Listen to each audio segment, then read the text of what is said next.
Hi అండి. నా లైఫ్లో అయితే ఫస్ట్ టైం అయితే 1 గ్రామ్ గోల్డ్ జ్యువెలరీ కొన్నానండి. పిచ్చి జ్యువెలరీ అయితే అసలు ఎప్పటికీ కొనలేదండి. నా చిన్నప్పుడు కూడా అసలు వేసుకున్నది లేదు, స్కూల్ డేస్లో వేసుకున్నది లేదు, కాలేజ్ డేస్లో వేసుకున్నది కూడా లేదండి. ఏంటక్క అసలు పిచ్చి జ్యువెలరీ కొనలేదంటారా? అవునండి, నిజంగా కొనలేదు. నా చిన్నప్పటి నుంచి అయితే మొన్నటి వరకు కూడా అప్పట్లో మా అమ్మ 2000 పెట్టి ఇయర్ రింగ్స్ కొన్నదండి. అవే నా పెళ్ళి అయ్యే వరకు మొన్నటి వరకు ఉన్నాయండి. అవే వేసుకున్నాను. పెళ్ళి అయ్యాకైతే కొంచెం పెద్ద అయితే తీసుకున్నాను. పిచ్చి పిచ్చి కమ్మలు అయితే అసలు పెట్టలేదండి. చిన్నవి నాకు అసలు నా మెడకు పట్టవు, నా చెవులకు పడవు పిచ్చి బంగారం.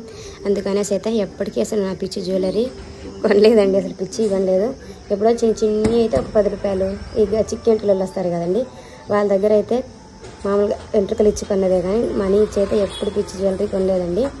లైఫ్లో ఫస్ట్ టైం అయితే ఇప్పుడే రోల్డ్ గోల్డ్ అయితే కొన్నాను. ఎందుకు కొన్నానో ముందు వీడియోస్ అయితే చెప్తానండి.